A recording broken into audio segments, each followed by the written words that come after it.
विचारातून जर बाहेर यायचं आहे, जर तुम्हाला असं वाटत असेल की बस खूप झालं आता, असं किती दिवस मी या विचारांच्या गोंधळात अडकून बसणार आहे, मला या विचारांच्या चक्रव्यूहमधून बाहेर यायचं आहे, तर मी ज्या काही गोष्टी तुम्हाला सांगणार आहे त्या तुम्ही खूप ध्यानपूर्वक श्रवण करा. त्यात मी तुम्हाला मुख्य 3 अत्यंत महत्त्वाच्या गोष्टी सांगणार आहे, ज्या तुम्हाला चांगल्या माहिती असेल. नमस्कार, मी वृंदा समर्थ मार्गदर्शन मध्ये तुमचं मनापासून स्वागत करते.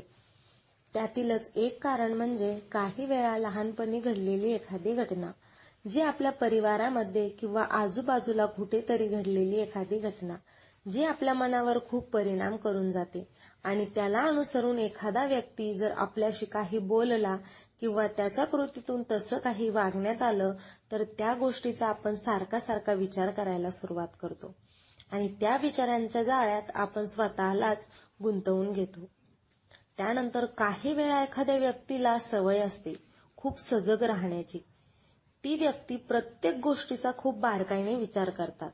त्यांना ती सवयच असते. व्यक्तीचा प्रत्येक हावभाव, प्रत्येक शब्द याचा ते बारकाईने मंथन करतात. यातूनच अतिविचाराला सुरुवात होते. मग त्या व्यक्तीने असेच बोलायला हवे होते, त्याचे हातवारे चुकीचे होते आणि तसं ते विचारांचं तोरण बांधायला सुरुवात करतात.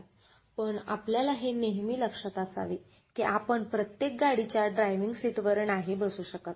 आपण फक्त आपले विचार, राहणीमान, जीवनशैली यावर काम करू शकतो.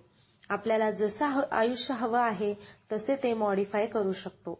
आपल्या आयुष्यात आलेल्या प्रत्येक क्षण हा जगायला तसेच एक्सेप्ट करायला शिकलं पाहिजे, जेणेकरून आपल्या आयुष्यात येणारे जे काही आनंदाचे अनमोल क्षण आहेत ते आपल्याला वेचता येतील. त्यानंतर आणखी एक कारण म्हणजे आपल्याला एखाद्या गोष्टीचा त्रास होतोय आणि समोरची व्यक्ती ही सारखं तीच गोष्ट करते. कारण त्या व्यक्तीला माहिती झालंय की तुम्हाला एखाद्या गोष्टीपासून त्रास होतोय, कारण तुम्ही त्याच्या समोर त्या गोष्टीवर रिॲक्ट झालात. तिथेच आपली चूक झाली आणि याच गोष्टीला धरून आपण स्वतःच्या मनाला त्रास करून घ्यायला सुरुवात केली. अरे, हा व्यक्ती असं का वागतोय, याला माहितीये मला त्रास होतोय तरी तो सारखं तीच गोष्ट करतोय. इथूनच आपल्या ओव्हर थिंकिंगला सुरुवात होते. यात आपण एक गोष्ट लक्षात घ्यायला हवी. विंचवाचा धर्म आहे डंक करणे, त्यामुळे आपण त्यापासून लांबच राहिलेलं कधीही बरं. हे आपल्या मानसिक, शारीरिक, सामाजिक आणि पारिवारिक आरोग्यासाठी खूप गरजेचं आहे. अतिविचार हा व्यक्तीला मानसिकरित्या खूप आजारी बनवू शकतो. यामुळे व्यक्ती नेहमी थकलेला, चिडलेला, अनुत्साही अशा खूप साऱ्या गोष्टींना सामोरे जावे लागते. काही वेळा आपल्याला यातून बाहेर पडण्यासाठी आपले हितचिंतक खूप प्रयत्न करतात, पण काही वेळा ते अपयशी ठरतात. अशा वेळी हतबल न होता आपणच आपल्या पाठीशी खंबीर उभे राहून यातून बाहेर पडण्यासाठी प्रामाणिक प्रयत्न करायला हवे. यामागील कारणे तर खूप आहेत, पण 3 मुख्य कारण आज आपण जाणून घेतले. आता यातून बाहेर येण्यासाठी काही उपाय हा खूप सोपा आहे आणि तुम्ही सहजरित्या हा उपाय करू शकतात. सर्वात पहिले म्हणजे प्राणायाम आणि ध्यान.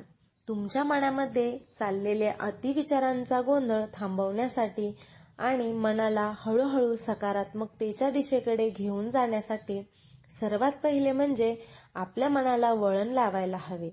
त्यासाठी सगळ्यात उत्तम पर्याय म्हणजे प्राणायाम आणि ध्यान. डोळे बंद करून दीर्घश्वसन करायला सुरुवात करावी.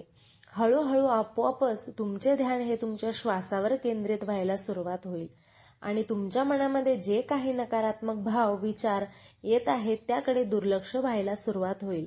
यामुळे तुम्हाला खूप रिलॅक्स आणि स्थिर वाटायला सुरुवात होईल. याचा अभ्यास तुम्हाला न चुकता नियमित करायचा आहे. तुम्हाला तुमच्या अतिविचाराच्या जाळ्यातून बाहेर येण्याच्या वाटचालीसाठी खूप शुभेच्छा. व्हिडिओ कसा वाटला कमेंटमध्ये नक्की सांगा. अशाच व्हिडिओसाठी चॅनलला सबस्क्राईब करायला विसरू नका. धन्यवाद.